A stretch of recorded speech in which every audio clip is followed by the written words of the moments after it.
आज से 3 साल पहले अमेरिका की स्पेस एजेंसी नासा ने ब्लैक होल की एक ऑडियो रिकॉर्ड की थी और जैसे ही वो सोशल मीडिया में आई एक अलग बहस छिड़ गई। जो लोग हिंदू धर्म को मानते हैं, वैदिक धर्म से जुड़े हुए हैं, उन लोगों ने इसे ओम की ध्वनि कहना शुरू किया और ये कहा कि देखो हमारा ओम जो शब्द है वो पूरे ब्रह्मांड में गूंज रहा है।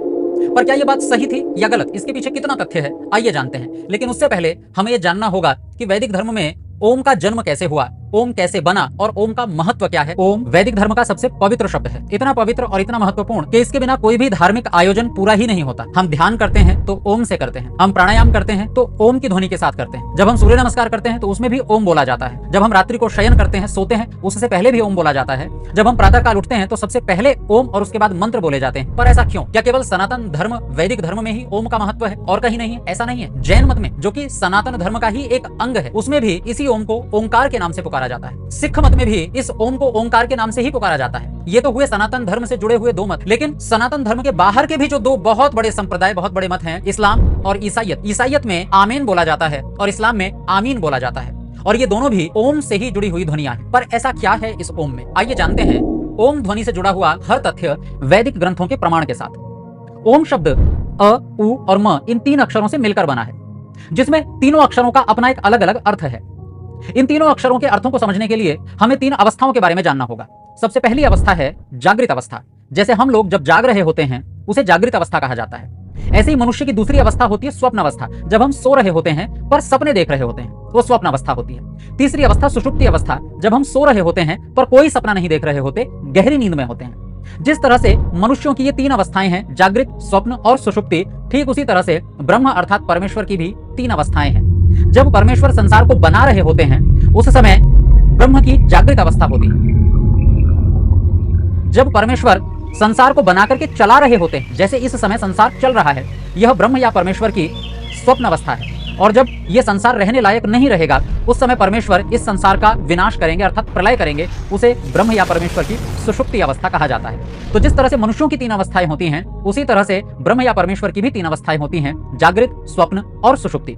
पर इनका ओम के अ, उ और म से क्या संबंध? ओम शब्द का अ परमेश्वर की जागृत अवस्था को बताता है।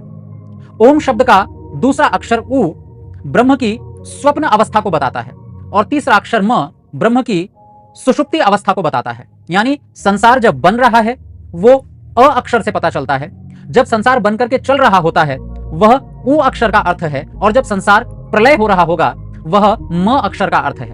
पर ऐसा क्यों, इसे आइए जानते हैं।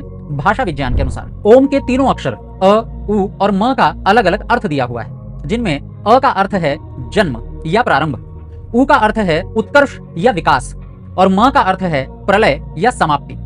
इसे हम भाषा विज्ञान से भी समझ सकते हैं। जब हम बिना कोई निश्चित शब्द बोलने की इच्छा से, गले पर बिना कोई दबाव डाले, जीभ पर बिना कोई बल लगाए कोई ध्वनि करना चाहें तो वो ध्वनि स्वाभाविक रूप से अ ही होगी। इसीलिए अ का अर्थ हुआ प्रारंभ, स्वाभाविक प्रारंभ। जब हम उस स्वाभाविक अ की ध्वनि को लंबे समय तक बोलना चाहें तो हमें अपने होठों को संकरा करना पड़ेगा ताकि ध्वनि धीरे धीरे निकले और लंबे समय तक वो ध्वनि चलती रहे। और जैसे ही हम होठों को संकरा करते हैं वैसे ही वो अ की ध्वनि उ में बदल जाती है। यानी जैसे ही हमने अ को विस्तार देने के लिए अपने होठों को संकरा किया तो वो उ बन गया। इसीलिए उ का अर्थ हुआ विकास या उत्कर्ष। और जब हम उस ध्वनि को समाप्त करना चाहें तो हमें स्वाभाविक रूप से बिना किसी अतिरिक्त बल के अपने मुख को बंद करना पड़ेगा और धीरे धीरे धीरे धीरे वो ध्वनि स्वाभाविक रूप से स्वतः म के रूप में बदल जाएगी। अर्थात अ स्वाभाविक प्रारंभ है, उ स्वाभाविक विस्तार या विकास है और म स्वाभाविक समापन है। इसीलिए तो परमेश्वर की जागृत, स्वप्न और सुषुप्ति यानी संसार के बनने, बन करके चलने और फिर समापन हो जाने को 3 अक्षरों से बताया गया है, अ, उ और म। और ये अ, उ, म से बना ओम परमेश्वर का सबसे मुख्य नाम बन जाता है और पूरे संसार की सारी गतिविधियों को अपने में समेट लेता है। इस तरह ओम एक प्राकृतिक ध्वनि है। एक और विशेष बात, आप ओम बोलते समय अनुभव करेंगे कि इसके उच्चारण में जीभ का बिल्कुल भी उपयोग नहीं होता। अर्थात ओम शब्द को कोई भी बोल सकता है, चाहे उसके पास जीभ हो चाहे ना हो, चाहे वो बोल सकता हो चाहे गूंगा हो, यहां तक कि एक छोटा बालक ही क्यों ना हो वो भी अपने आप स्वाभाविक रूप से ओम बोल जाता है, भले ही उसके मन में ओम बोलने की इच्छा ना हो। और इससे एक बात और सिद्ध हो जाती है कि परमेश्वर जो सबके लिए है उसका नाम ओम भी सबके लिए है, क्योंकि वो एक नेचुरल, प्राकृतिक, स्वाभाविक ध्वनि है। इसीलिए नासा ने जब ब्लैक होल की आवाज को रिकॉर्ड किया तो वो सुनने में ओम जैसी लग रही है। संसार में कहीं भी स्वाभाविक रूप से यदि कोई ध्वनि बनेगी, बनकर चलेगी और समापन होगी, वो सुनने में ओम जैसी ही लगेगी। अब मैंने बीच में एक वाक्य बोला कि ओम परमेश्वर का मुख्य नाम है। मुख्य अर्थात परमेश्वर के बहुत सारे नाम होते हैं। हाँ, होते हैं। तो क्या वो बहुत सारे नाम सामान्य है, केवल एक ही नाम मुख्य है? तो क्यों मुख्य है, आइए जानते हैं परमेश्वर के ओम नाम की मुख्यता और उसकी विशेषता। ओम के अतिरिक्त हम परमेश्वर के जितने भी नाम लेते हैं वो परमेश्वर के किसी एक कार्य को बताते हैं। जैसे ब्रह्मा, विष्णु, शिव। ब्रह्मा का अर्थ है सबसे बड़ा, विष्णु का अर्थ है संसार में व्यापक, और शिव का अर्थ है कल्याण करने वाला। यानी किसी ना किसी एक गुण को बताया जा रहा है, किसी एक कार्य को बताया जा रहा है। पर जो ओम शब्द का अर्थ है वो संसार का बनना, चलना और प्रलय होना। यानी जितने भी परमेश्वर के नाम हैं, जितने भी परमेश्वर के गुण हैं, जितने भी कार्य हैं, वो इन तीन में सिमट जाते हैं। या तो वो संसार के बनाने से जुड़े हुए होंगे, या संसार के चलने से जुड़े हुए होंगे, या प्रलय से जुड़े हुए होंगे। इसलिए ओम शब्द परमेश्वर का एक कंप्लीट नाम है, मुख्य नाम है। अब आइए जानते हैं एक और महत्वपूर्ण तथ्य के बारे में कि केवल संसार ही नहीं, परमेश्वर ही नहीं, चारों वेदों का सार भी ओम है। हमारे सनातन ग्रंथों में वेद को त्रय विद्या कहा गया है, इसलिए क्योंकि वेद के तीन विषय हैं, ज्ञान, कर्म और उपासना।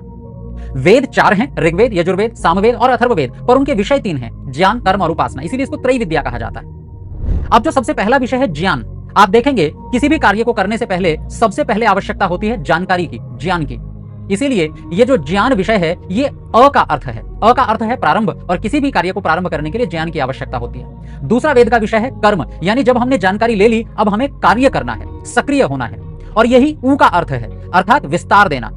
और जब हम उस कार्य को कर लेते हैं तो उसका कोई ना कोई परिणाम मिलता है, और इसी को कहते हैं समाप्ति। समाप्ति का अर्थ होता है जब हम जिस कार्य के लिए काम प्रारंभ किया था उसे आपति अर्थात प्राप्त कर लें, और यही म का अर्थ है। तो इस दृष्टिकोण से देखेंगे तो अ अर्थात ज्ञान, उ अर्थात कर्म और म अर्थात उपासना। ज्ञान, कर्म, उपासना चारों वेदों के तीनों विषय इन अ, उ और म से जुड़े हुए हैं।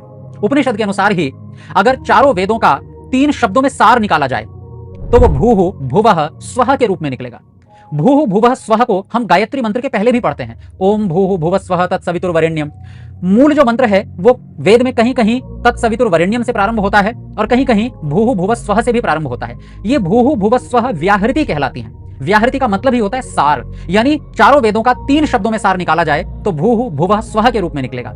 और अगर उन तीन शब्दों का भी अक्षर के रूप में सार निकालें तो वो अ, उ और म के रूप में निकलेगा। और इन तीन अक्षरों को भी अगर हम एक ध्वनि में समेटना चाहें तो वो ओम की ध्वनि बन जाएगी। इस तरह से ओम से ही चारों वेदों का भी जन्म हुआ है। ओम में ही चारों वेद हैं और उन्हीं से हमें चारों वेद मिले। अब आइए जान लेते हैं ओम की लिखावट के बारे में या लिपि के बारे में। अगर ओम शब्द अ, उ और म से मिलकर बना है तो फिर इसमें ओ की आवाज क्यों आती है, या लिखने में भी हम ओ क्यों लिखते हैं? तो इसका सीधा सा जवाब है कि हमारा जो वोकल सिस्टम है, स्वर यंत्र है, वो दो स्वरों को एक साथ नहीं बोल पाता। इसलिए जब भी हम अ और उ को एक के बाद एक करके तुरंत बोलते हैं तो हमारा स्वर यंत्र या वोकल सिस्टम उसे ओ में बदल देता है। इसीलिए संस्कृत भाषा में अ और उ जब भी एक साथ आ जाएं तो उनका मिलकर ओ बन जाता है। इसीलिए जब हम उच्चारण करते हैं तो ओ का उच्चारण करते हैं, यानी ओ में अ और उ दोनों आ जाते हैं। अब ये बीच में तीन जैसा क्या लिखा होता है, इसे जानने के लिए हमें संस्कृत के स्वरों को समझना पड़ेगा। हिंदी भाषा में हम एक ही स्वर को दो तरह से बोलते हैं, जैसे इ और ई, जिसे हम छोटी ई या बड़ी ई भी कहते हैं। संस्कृत में इसे ह्रस्व ई और दीर्घ ई कहते हैं। उसी तरह से हम ऊ को भी दो तरह से बोलते हैं, छोटा ऊ और बड़ा ऊ, यानी ह्रस्व और दीर्घ ऊ। लेकिन संस्कृत भाषा में एक तीसरी तरह का स्वर भी होता है जिसे हम प्लुत कहते हैं। यानी जब हम किसी स्वर को थोड़े समय के लिए बोलें तो वो ह्रस्व होगा, यानी छोटा ई होगा, और जब हम उसको थोड़ा देर तक बोलें तो वो बड़ी ई होगा। और अगर हम उसे ही 3 गुना समय तक बोलने लग जाएं तो वही प्लुत हो जाता है। उदाहरण के लिए अगर हम छोटा ऊ बोलें तो हम बोलेंगे कुल, हिंदी में इसका अर्थ होता है परिवार। अगर हम इसी को दीर्घ ऊ बना दें तो बन जाएगा कूल, जिसे इंग्लिश में, अंग्रेजी में कहते हैं ठंडा, कूल और कुल। लेकिन संस्कृत में तीसरी तरह का ऊ भी होता है, प्लुत, यानी जिसे 3 गुना समय तक बोला जाता है। लेकिन इसका प्रयोग हम कहां करते हैं? बिल्कुल करते हैं। जब भी हम किसी व्यक्ति को दूर से बुलाएंगे तो उस दूर से बुलाने में हमें प्लुत बोलना पड़ता है। मान लीजिए अगर हमें शंभू नाम के किसी व्यक्ति को बुलाना हो तो हम कैसे बुलाएंगे? हम बुलाएंगे शंभू। अब ये जो भ पर ऊ की मात्रा है इसे हमने बहुत लंबे समय तक बोला, बस इसी को प्लुत कहा जाता है। अब आप कहेंगे कि ओम में ऐसा क्या है? दरअसल ओम में भी जो ओ है वो प्लुत है।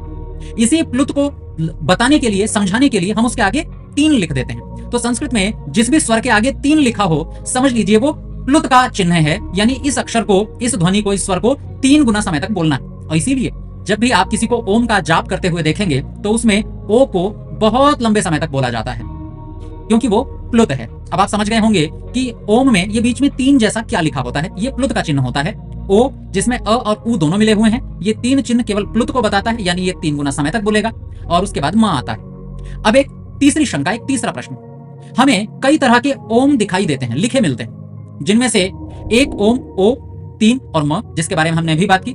दूसरा ओम ओ और केवल म हलंत, और तीसरा जिसमें ओ के ऊपर बिंदी लगी होती है, और चौथा एक चिन्ह हम देखते हैं जिसमें ऊ जैसा बना हुआ होता है, बड़े ऊ जैसा, और ऊपर चंद्र बिंदी लगी होती है। तो इनमें से कौन सा सही है, कौन सा गलत है? ये सभी सही हैं। जो ओम जिसमें 3 लगा हुआ होता है, वो 3 क्यों होता है उसकी जानकारी तो मैंने आपको दे दी। अगर हम उस प्लुत के चिन्ह को हटा दें तो केवल ओ और म बचता है, केवल चिन्ह नहीं है। ओम वैसा का वैसा ही है, ये भी ठीक है अगर चिन्ह ना लिखें तो। तीसरा, जब हम ओ के ऊपर अनुस्वार या बिंदी लगाते हैं, वो उस परिस्थिति में लगती है कि जब भी हलंत म के बाद कोई व्यंजन आएगा तो फिर हलंत म अनुस्वार में बदल जाता है। ये संस्कृत व्याकरण का नियम है। यानी अगर ओम के बाद हम कोई मंत्र बोल रहे हैं और वो मंत्र किसी व्यंजन से प्रारंभ हो रहा है, जैसे ओम विश्वानी देव सवितर दुरितानी परासुव, यहाँ पर ओम के तुरंत बाद एक अक्षर आया व, विश्वानी, व एक व्यंजन है, तो ओम का जो म हलंत है उससे बिल्कुल पहले वो म हलंत अनुस्वार में बदल जाएगा, यानी बिंदी लग जाएगी। तो ये भी ठीक है, बस परिस्थिति अलग अलग है। और अब आइए बात करते हैं बड़ा ऊ और उसके ऊपर चंद्र बिंदु जैसा लगा हुआ जो चिन्ह ओम का है, क्या वो ओम है या नहीं है? वो भी ओम है।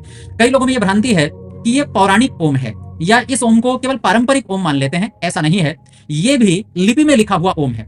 जिस तरह से मैंने 3-4 तरह के ओम बताए, ये देवनागरी लिपि में लिखे गए ओम हैं, और ये जो चिन्ह के रूप में लिखा हुआ ओम आज हमें मिलता है, ये ब्राह्मी लिपि में लिखा गया ओम है। और अलग अलग लिपियों में, अलग अलग समयों में, अलग अलग भाषाओं में ओम को किस तरह से लिखा जाता है, अलग अलग मतों में ओम को किस रूप में प्रकट किया जाता है, बोला जाता है, या उसके चिन्ह बनाए जाते हैं, उसकी सूची भी आपको स्क्रीन पर दिखाई दे रही होगी, जिससे हमें यह पता चलता है कि ओम वैदिक धर्म का मूल है, परमेश्वर का मुख्य नाम है, चारों वेदों का प्रतिनिधि है, संसार के बनने, बनकर चलने और प्रलय होने को दर्शाता है। यानी ये एक स्वाभाविक ध्वनि है, प्राकृतिक ध्वनि है, इसीलिए हम ओम को इतना व्यापक पाते हैं। मैं समझता हूं कि ओम के बारे में आपको हर दृष्टिकोण से जानकारी मिल गई होगी। यदि फिर भी आपके मन में कोई प्रश्न हो, कोई संशय हो, तो आप नीचे कमेंट बॉक्स में ओम से संबंधित कोई भी आपका प्रश्न अवश्य लिखिएगा। हम प्रयास करेंगे कि उसका समाधान आपको दे पाएं। और यदि आपको ओम के संबंध में कोई और जानकारी पता है तो वो भी कमेंट बॉक्स में साझा करें, ताकि अन्य श्रोताओं के लिए भी लाभकारी होगा और ये जानकारी अपने आप में पूर्ण जानकारी हो जाएगी। आप सबका बहुत बहुत धन्यवाद।